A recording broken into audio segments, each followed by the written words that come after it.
On this episode of Cranky Gun Reviews, we're going to talk about selling some guns and trading in some guns. What? Why? Yep, that's right. You heard me right. We're going to talk about selling some guns and trading in some guns. You know, in my state of the channel address on January 1st or 3rd, whenever I did it, which, as I said back then, I think are kind of stupid, and I still think they are. But I did say that this year I was going to concentrate more on upgrading guns or, adding stuff to existing firearms that I have now to make my collection a little bit better. So what I decided to do was start trading in a couple of guns that I don't necessarily use all that much, or ones that I have duplicates of, so that I can get better firearms, or ones that I want even a little bit more. So I had two rifles that I was potentially going to trade in, one of them kind of a trade and replace with another one that's very similar, but also trading in one that I don't shoot that often, that even though it's a really nice rifle and I like it a lot and I've done videos on it several times, it was just one of those things that it was an asset. The market's up enough that I could sell it and make some money on it and put it into something else. So let's talk about the two guns that I traded in, or one of them I sold, one of them I traded in towards another one, and what I used the money to purchase. So first up is the Maza Nagant, aka the garbage rod.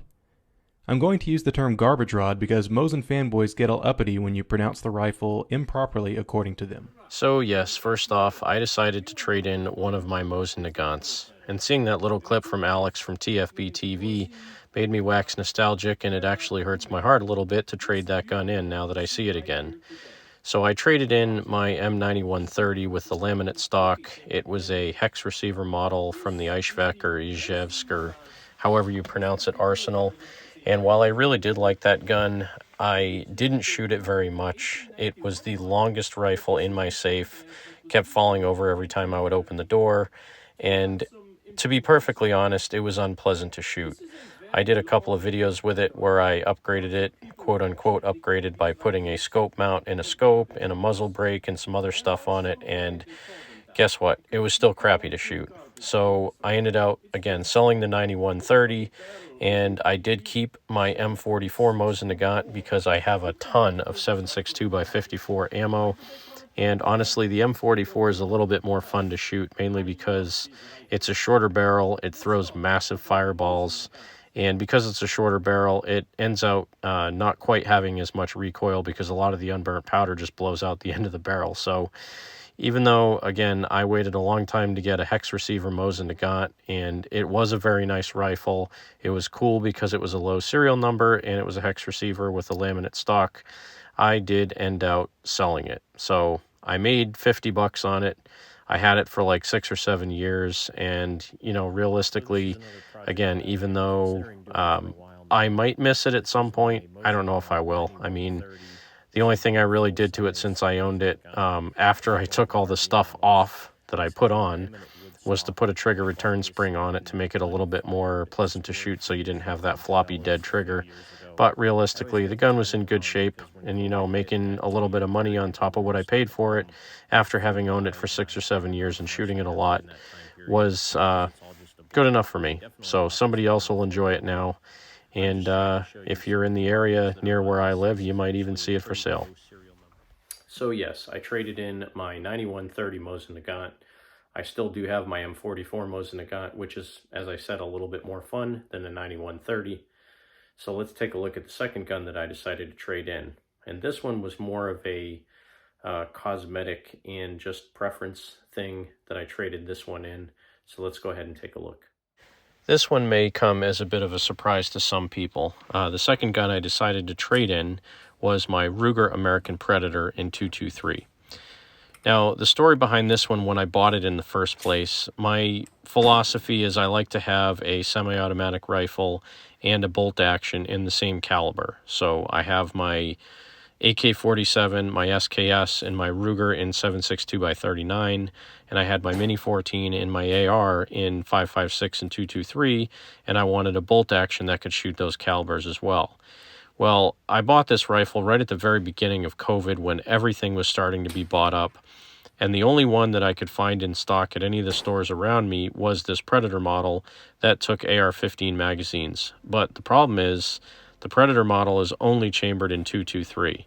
And I know that 223 is probably a better rifle round for target shooting and long-range distances than the 5.56, just based on the way it's made. Most of the target rifles I've seen in that caliber are in 223.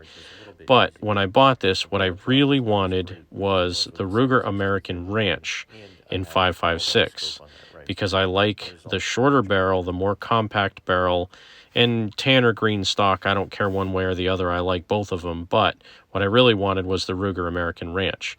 And again, that would go right along with my Ruger American Ranch in 7.62x39 and my Ruger American Ranch in 450 Bushmaster. So what I decided to do was take this Ruger American Predator that's only chambered in 223 and bring it back to the shop that I bought it from and trade it in and use the money from this rifle to put towards a Ruger American Ranch in 5.56.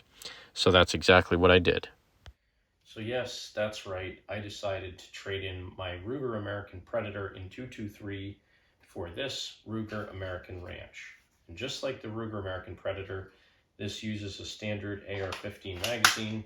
This is a Magpul mag, has the button release down here, as opposed to having the older style Ruger magazines that were proprietary.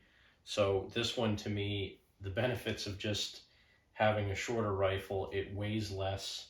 It's easier to carry around with you if you need to.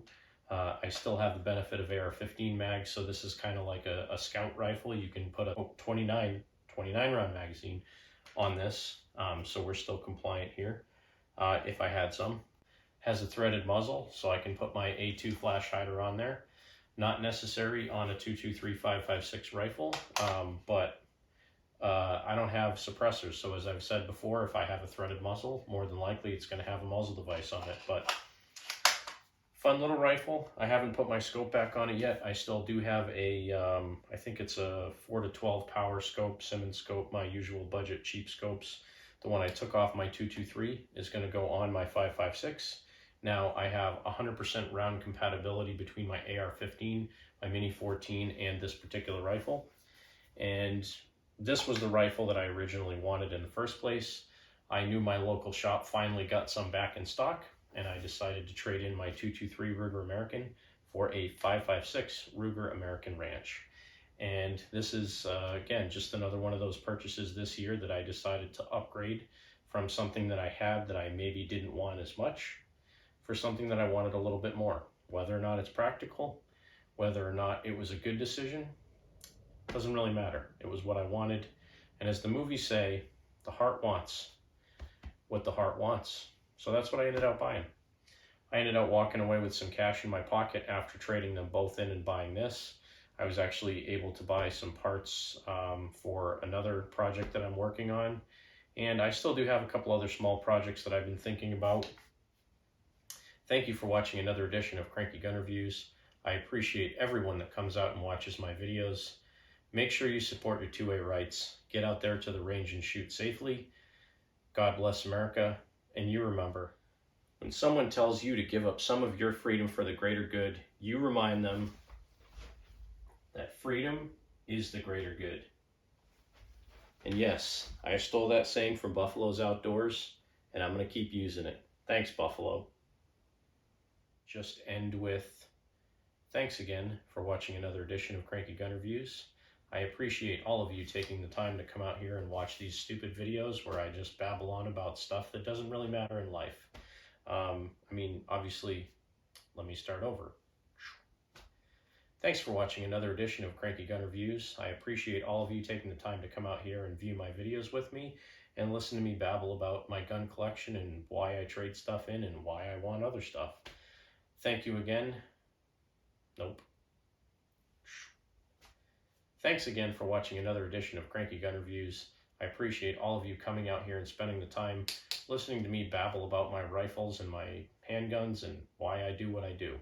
Doesn't really matter to you, but again, thank you for taking the time to join me. I appreciate each and every one of you. Make sure you get out there and shoot. Have a good day. Support your 2A rights. I don't like this ending at all. I'm going to do it again. Thank you for watching another edition of Cranky Gun Reviews. I appreciate everyone that comes out and watches my videos. Make sure you support your 2A rights. Get out there to the range and shoot safely. God bless America. And you remember, when someone tells you to give up some of your rights for the greater good, that freedom is the greater good.